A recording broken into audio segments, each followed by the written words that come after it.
Who was riding a motorcycle is dead after being hit by a car.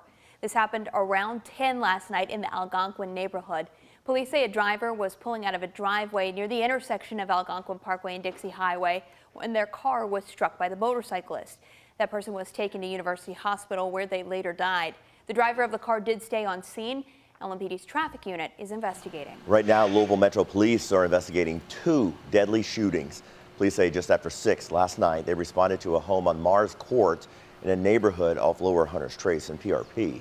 When officers arrived, they found a man dead from a gunshot wound. Shortly after that, another man showed up at St. Mary and Elizabeth Hospital with the gunshot wounds.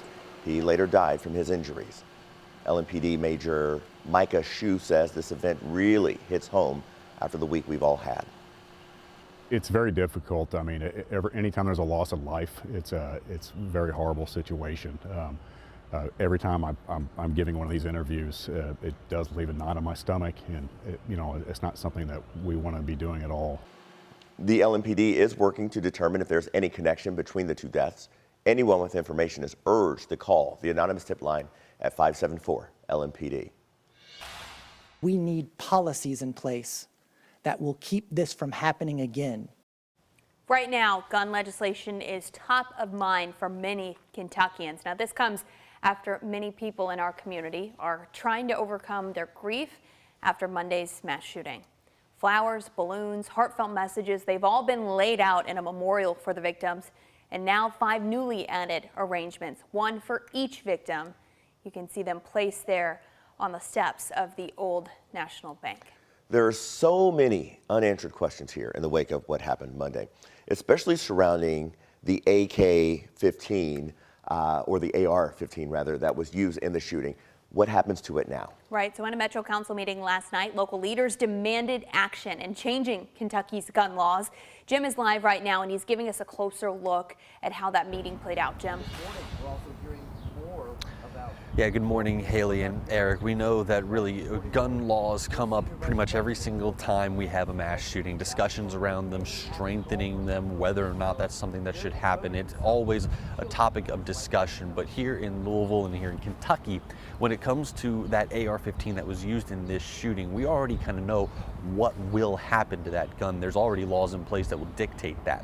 The AR-15 that Connor Sturgeon used inside the Old National Bank on Monday to kill 5 people will eventually make its way to the Kentucky State Police. It will more than likely go to an auction to a federally licensed firearms dealer through public auction.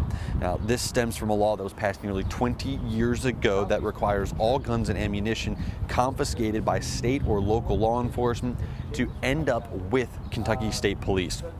Officials say that the sale of those guns and ammunition brings in crucial revenue that KSP then distributes out to smaller police departments throughout the state. Now, in the wake of this shooting, there are calls from officials here in Louisville to change those laws and really to give Louisville officials the autonomy to deal with the gun violence in their own way.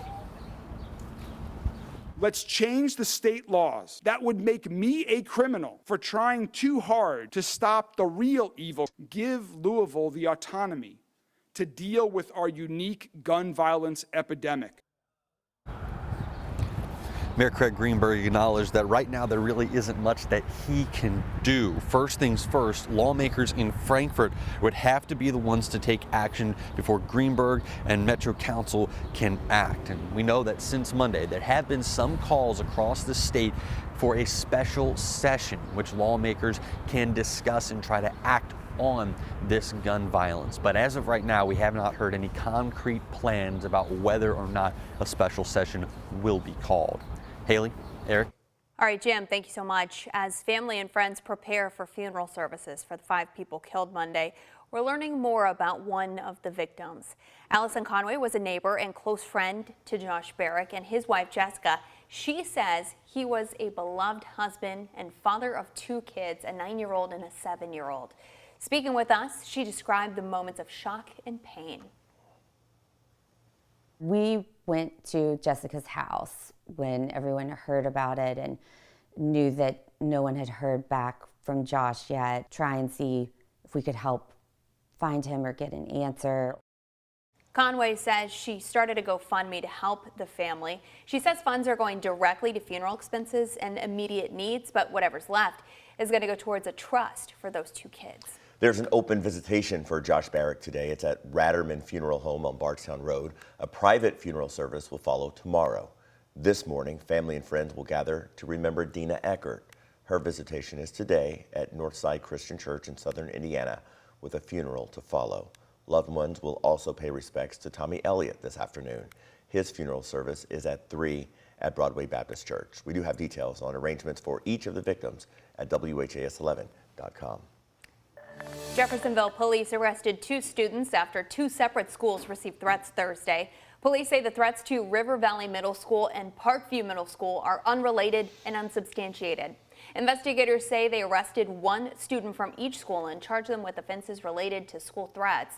Officers interviewed multiple people and searched both the schools and homes of those arrested. They found no weapons or other devices. Jeffersonville police emphasize, parents, you have got to talk to your kids about the severity of threatening school safety.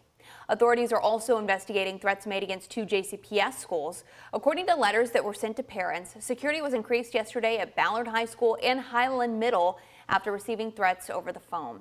Officials immediately notified JCPS police and the LMPD. 3 JCPS high school students were sent to the hospital Thursday after school officials say they ate medicated gummies. The principal of Seneca High School sent a letter to parents explaining what happened and asked parents to talk to their children about making informed decisions. School officials determined each student ate one of the gummies.